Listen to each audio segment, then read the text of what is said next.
नमस्कार साथियों, स्वागत है आप सभी का हमारे खुराना क्लासेस यूट्यूब चैनल पर। और आज की इस साइकोलॉजी की क्लास में हम पढ़ेंगे साथियों 28वें नंबर की क्लास है हमारी। प्लेलिस्ट आपको इसमें बना रखी है।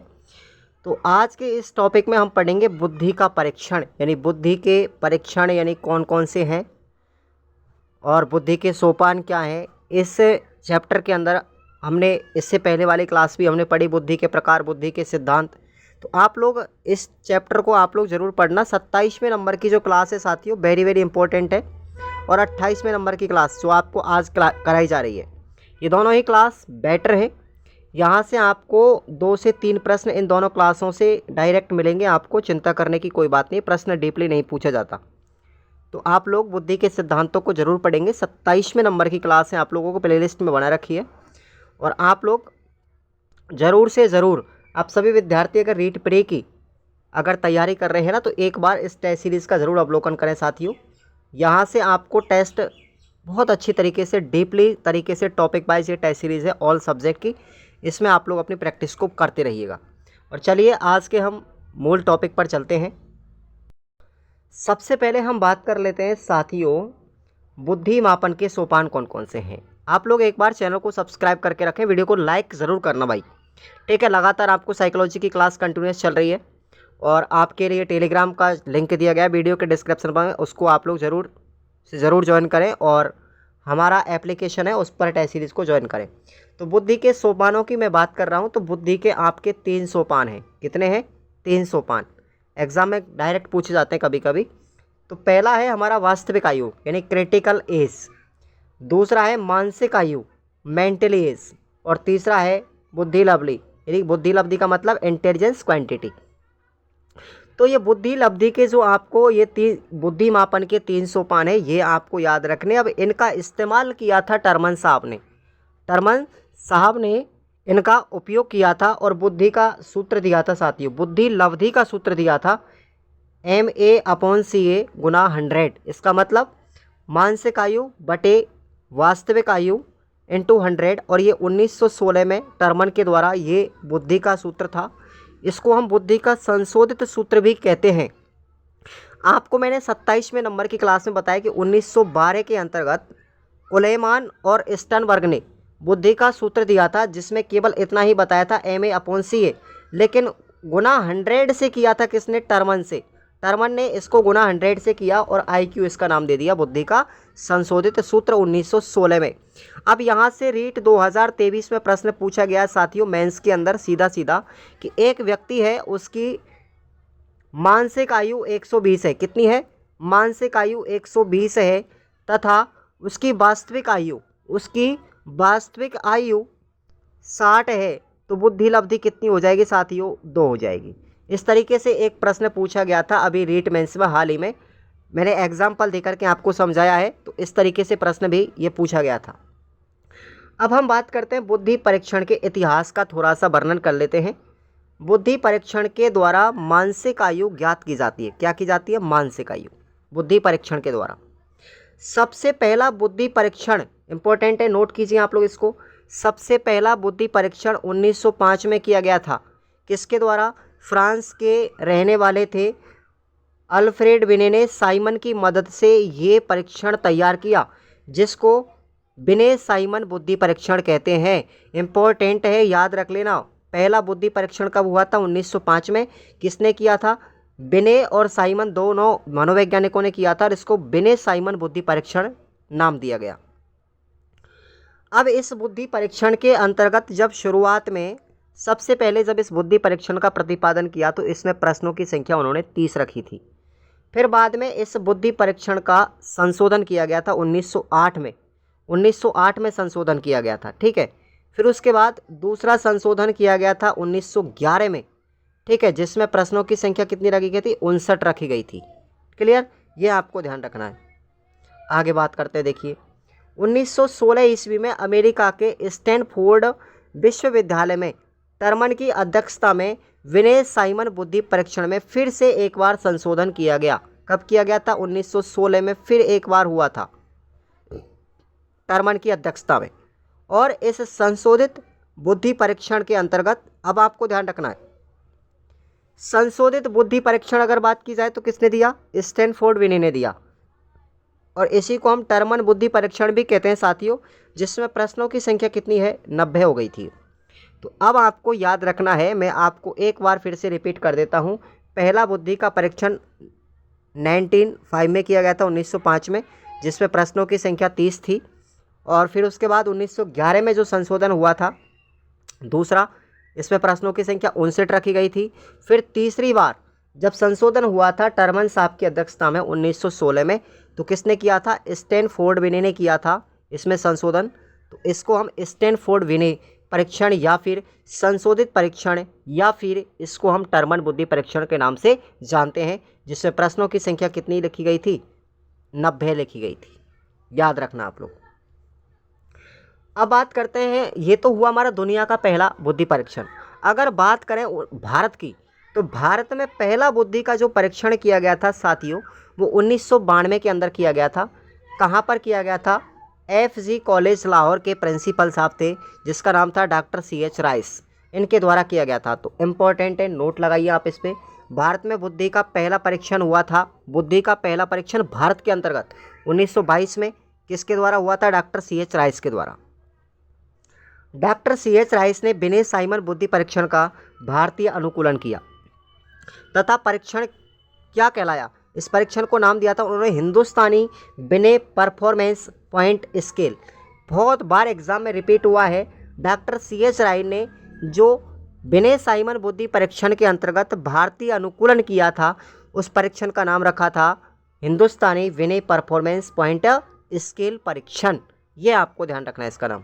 इस परीक्षण में 35 कथन थे और 7 उपकथन थे। ये प्रश्न भी पूछा गया है कि भारत में जो बुद्धि परीक्षण हुआ था CH राइस का, उसमें कितने कथन थे और कितने उपकथन थे? तो 35 कथन और 7 उपकथन थे भाई। किसमें? हिंदुस्तानी विनय परफॉर्मेंस पॉइंट स्केल परीक्षण के अंदर। भारत में डॉक्टर CH राइस के अलावा पंडित लज्जा शंकर दुबे, डॉक्टर सोहनलाल और भाटिया और जालोटा आदि के द्वारा भी बुद्धि परीक्षणों का निर्माण किया गया था। कई बार प्रश्न पूछा गया है, भाटिया परीक्षण शाब्दिक है क्या अशाब्दिक है? जालोटा परीक्षण शाब्दिक है या अशाब्दिक है? ये प्रश्न भी कई बार पूछा गया है, मैं आपको बता रहा हूँ अब यहाँ पर। अब बुद्धि का परीक्षण करने के लिए साथियों ने बात बताई कि बुद्धि का परीक्षण 2 तरीके से होता है।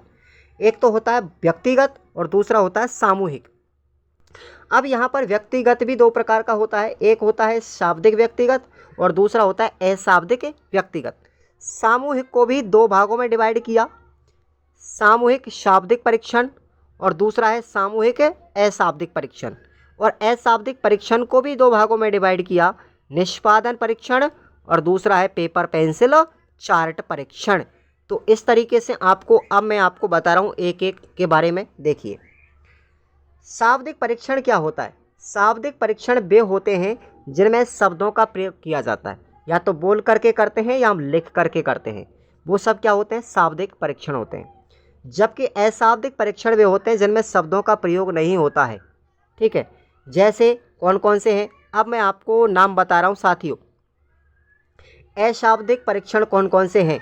तो देखेंगे, आकृति फलक का परीक्षण, आकृति फलक परीक्षण ये अशाब्दिक है, लेकिन कौन सा है? निष्पादन परीक्षण है। वस्तु संयोजक परीक्षण ये भी अशाब्दिक है, लेकिन कौन सा है? निष्पादन परीक्षण है। ठीक है, चित्रपूर्ति परीक्षण ये कौन सा है? ये भी अशाब्दिक है, तो पेपर पेंसिल है। लेकिन ये चित्रपूर्ति मतलब इसमें पेपर पेंसिल का उपयोग किया जाता है। चित्रांकन परीक्षण इसमें भी पेपर पेंसिल का उपयोग करते हैं। ब्लॉक बिल्डिंग परीक्षण इसमें निष्पादन है ये। और मनुष्य कर्षण परीक्षण ये भी कैसा है? मनुष्य कर्षण ये कैसा? पेपर पेंसिल परीक्षण है। तो ये आपको याद रखना है। विभिन्न भाषी विकलांग व्यक्ति और जो अनपढ़ व्यक्ति होते हैं उनके लिए अशाब्दिक परीक्षण बहुत विशेषकर उपयोगी है। नोट कीजिए, प्रश्न आपके आने की संभावना है कि जो विभिन्न भाषी लोग हैं, विकलांग हैं या अनपढ़ लोग हैं, उनके लिए कौन सा परीक्षण उपयोगी है? तो अशाब्दिक परीक्षण उपयोगी होता है। अशाब्दिक परीक्षण को संस्कृति स्वतंत्र परीक्षण के नाम से भी जाना जाता है। नोट कीजिए आप लोग इस पॉइंट को। अशाब्दिक परीक्षण को संस्कृति स्वतंत्र परीक्षण भी कहा जाता है। ये नाम भी आपको पेपर में मिलेगा साथियों, ध्यान रखना। सबसे पहला व्यक्तिगत शाब्दिक बुद्धि परीक्षण कहाँ पर हुआ? ये इंपॉर्टेंट है, इंपॉर्टेंट नोट कर रही है आप लोग सभी विद्यार्थी। सबसे पहला व्यक्तिगत शाब्दिक बुद्धि परीक्षण का हुआ फ्रांस के अंदर 1905 में हुआ था, जिसका नाम विनय साइमन बुद्धि परीक्षण रखा गया। अब मैंने आपको पहले ही बताया था कि दुनिया का पहला बुद्धि परीक्षण कौन सा था, 1905 वाला विनय साइमन परीक्षण। और ये कैसा था, व्यक्तिगत था और शाब्दिक था। कैसा था, व्यक्तिगत शाब्दिक परीक्षण था। ठीक है, उसके बाद देखिए ऑर्टियक्स के द्वारा अमेरिका में सैनिकों की छटनी करने के लिए 1917 में 2 प्रकार के सामूहिक परीक्षणों का निर्माण किया। कहाँ पर, ऑक्टियर्स के द्वारा। किसने किया था, ऑक्टियर्स नामक वैज्ञानिक थे ये, और इन्होंने अमेरिका में सैनिकों की छटनी की थी। तो उनके लिए 1917 में क्या बनाया, एक परीक्षण बनाया, जिसको 2 भागों में बांटा गया था। परीक्षण था सामूहिक परीक्षण, इसको 2 भागों में डिवाइड किया गया था। पहला था आर्मी अल्फा परीक्षण और दूसरा था बीटा आर्मी परीक्षण। अब इनमें आप लोग अंतर समझ लीजिए, दोनों में अंतर है। आर्मी अल्फा परीक्षण और बीटा आर्मी परीक्षण ये सामूहिक हैं दोनों, लेकिन सामूहिक में भी तो 2 प्रकार के हैं, एक तो शाब्दिक है और एक अशाब्दिक है। तो आर्मी अल्फा परीक्षण कैसा है, सामूहिक शाब्दिक है, और आर्मी बीटा परीक्षण कैसा है, सामूहिक है, अशाब्दिक है। आगे बात करते हैं हम। शाब्दिक परीक्षण अधिकांश सामूहिक होते हैं, ये आपको ध्यान रखना है, तथा कुछ व्यक्तिगत भी होते हैं। अधिकांशतः कैसे होते हैं, शाब्दिक परीक्षण सामूहिक होते हैं, और अशाब्दिक परीक्षण अधिकांश कैसे होते हैं, व्यक्तिगत होते हैं, तथा कुछ होते हैं सामूहिक। आगे देखिए, टर्मन ने अशाब्दिक परीक्षणों की आलोचना करते हुए शाब्दिक परीक्षणों को ज़्यादा उचित माना। क्या माना, कि भाई शाब्दिक जो परीक्षण है वो ज़्यादा उचित होते हैं बजाय अशाब्दिक के। इसलिए किसका मानना था, टर्मन का। लेकिन कुछ मनोवैज्ञानिक अशाब्दिक परीक्षणों को उचित बताते हैं। सब मनोवैज्ञानिकों का अपना अपना तर्क था। निष्कर्ष रूप में शाब्दिक व अशाब्दिक परीक्षणों को एक दूसरे का विरोधी न समझ करके एक दूसरे का पूरक समझना चाहिए, यह आपको ध्यान रखना है। अब आपको मैं 2 परिभाषा बता रहा हूँ साथियों, ठीक है। ये 2 परिभाषाएं हैं जो विशेषकर इम्पोर्टेंट हैं। एक तो है मानसिक आयु वर्ष क्या होता है, ठीक है, और एक होता है टर्मिनल वर्ष। ठीक है भाई, तो देखेंगे बेसल वर्ष क्या होता है, ये भी कई बार एग्जाम में पूछा गया है, और टर्मिनल वर्ष ये भी कई बार एग्जाम में पूछा गया है।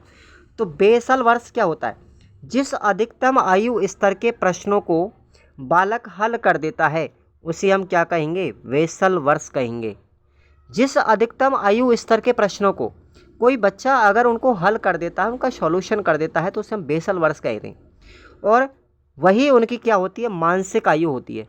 मानसिक आयु को ही क्या कहेंगे, बेसल वर्ष कहेंगे। और टर्मिनल वर्ष क्या है, जिस आयु स्तर के प्रश्नों को बालक हल नहीं कर पाता है उसको हम क्या कहेंगे, टर्मिनल वर्ष कहेंगे। तो दोनों ही वर्ष आपको याद रखने, टर्मिनल और बेसल, इंपॉर्टेंट है। टर्मन ने 1916 में बुद्धि लब्धि के वर्गीकरण की एक सारणी बनाई थी। 1916 में वर्गीकरण की एक सारणी बनाई थी कि भाई कितने आईक्यू वाला व्यक्ति कैसा होता है। चलो एक बार हम इसके बारे में चर्चा करते हैं। ठीक, देखिए यहाँ पर आते हैं हम। तो देखिए बुद्धि लब्धि, शुरू से हम बात करते हैं, यहाँ पर उल्टा चलते हैं, इसको उल्टा पढ़ना पड़ेगा। तो देखिए जिन बच्चों के अंतर्गत बुद्धि लब्धि 25 से कम होती है वो कैसे होते हैं, जड़ बुद्धि के होते हैं। कैसे होते हैं, जड़। ये प्रश्न यहाँ से 101% बनता है साथियों एग्जाम के अंदर, ध्यान रखना। यहाँ से प्रश्न 101% बनता है टर्मन का बुद्धि वर्गीकरण। तो जिन बच्चों की आईक्यू लेवल 25 से कम है वो जड़ बुद्धि कहलाते हैं, और जिनका लेवल 25 से लेकर के 49 के मध्य में है, जिन बच्चों का आईक्यू लेवल 25 से 49 के मध्य में है वो कैसे होते हैं, मूढ़ बुद्धि के होते हैं। ठीक है ना। उसके बाद 50 से लेकर के 69 जिन बच्चों की बुद्धि लब्धि होती है 50 से 69 के मध्य, वो कैसे होते हैं, मूर्ख होते हैं। ठीक है। और जिन बच्चों की बुद्धि लब्धि 70 से कम है, 70 से कम, ठीक है, 70 से कम, वो 1% में मूर्ख ही कहलाते हैं भाई। ठीक है भाई। तो 50 से 69 मूर्ख में हो गए पूरी तरीके से, लेकिन 70 से कम है, 70 तक पहुंच गए तो मूर्ख हो गया। अब बात करें 70 से लेकर के 79 तक जिन बच्चों में आईक्यू पाई जाती है वो निर्बल बुद्धि के होते हैं। कैसे होते हैं, निर्बल बुद्धि के। ये सारणी आपको याद करनी है किसी भी कंडीशन में। अगर 80 से लेकर के 89 के मध्य में किसी बच्चे की आईक्यू है तो वो मंद बुद्धि के होते हैं, पिछड़े बच्चे होते हैं। जिन बच्चों का आईक्यू लेवल 90 से 109 के मध्य में होता है वो बच्चे सामान्य बुद्धि के होते हैं। तो मैं आपको बता दूं, आप जितने भी बच्चे हैं लगभग सब, मैं आप सब सामान्य बुद्धि के हैं। आप में से ही कुछ बच्चे ऐसे होंगे जिनका बुद्धि लब्धि 110 से लेकर के 109 के मध्य में होता है, तो वो तीव्र बुद्धि के होते हैं। कैसे होते हैं? तीव्र बुद्धि के। और जिन बच्चों का लेवल IQ लेवल 120 से 139 के मध्य में होता है, वो प्रखर बुद्धि के होते हैं। कैसे होते हैं? प्रखर बुद्धि के, सुपीरियर। ध्यान रखना आप लोग। ये कुशाग्र बुद्धि होते हैं भाई। कैसे होते हैं? सुपीरियर, कुशाग्र बुद्धि या प्रखर बुद्धि। आगे देखेंगे, जिनका IQ लेवल सबसे अधिक है 140 से हाईएस्ट 140 से ज़्यादा है, तो वो प्रतिभाशाली होते हैं। कैसे होते हैं? प्रतिभाशाली, यानी कि सृजनात्मक बुद्धि पाई जाती है उन बच्चों के अंदर। कैसी पाई जाएगी? सृजनात्मक बुद्धि पाई जाती है। तो ये हमारा टर्मन का बुद्धि का वर्गीकरण है। इसको आप लोग सभी बच्चे ज़रूर पढ़ के जाना मेरे भाई, ज़रूर पढ़ के जाना। एग्ज़ाम में प्रश्न बनता है 101% यहाँ से। तो आप सभी विद्यार्थी चैनल को सब्सक्राइब करके रखो, और हमारी जो टेस्ट सीरीज़ चल रही है ना, इसको आप लोग ज़रूर ज्वाइन करेंगे। रीट प्री वाले विद्यार्थी तैयारी कर रहे हैं तो इस पे आप लोग अपने टेस्ट देंगे, अपनी तैयारी को परखेंगे, अपने आप में अच्छे अच्छे प्रश्न पढ़ेंगे और अपनी थ्योरी के साथ अपना डिस्कशन करेंगे। कोई भी प्रश्न में कन्फ्यूजन है तो वहाँ डिस्कशन करें आप लोग उसमें, ठीक है ना। अच्छे से व्याख्या के साथ आप टेस्ट सीरीज़ का आनंद लेंगे। और रीट मेंस के लिए मैं बता दूं आपके लिए, रीट मेंस के लिए भी आपकी टेस्ट सीरीज़ आने वाली है। 1 अगस्त को आपको लॉन्च हो जाएगी, ठीक है भाई। 1 अगस्त को आपको लॉन्च हो जाएगी। सब्जेक्ट वाइज मिलेगी, जैसे आपके हिस्ट्री की आएगी, उसके बाद भूगोल की आएगी, उसके बाद कल्चर की आएगी, ऐसे मिलेगी आपको। शैक्षिक परिदृश्य की आएगी, विद्यालय विषयों की आएगी। तो धीरे धीरे सबकी आएगी टेस्ट सीरीज़। आप लोग तसल्ली बना करके रखें, किसी भी प्रकार की कोई जल्दीबाजी नहीं है। इतना समय पर आपका पूरा का पूरा कंटेंट प्रोवाइड करवा दिया जाएगा। सबके सब अपनी तैयारी में लगे रहिए और टेलीग्राम को ज्वाइन करते रहिए, और हर एक अपडेट के साथ में और तैयारी के साथ बने रहिए। Thank you so much.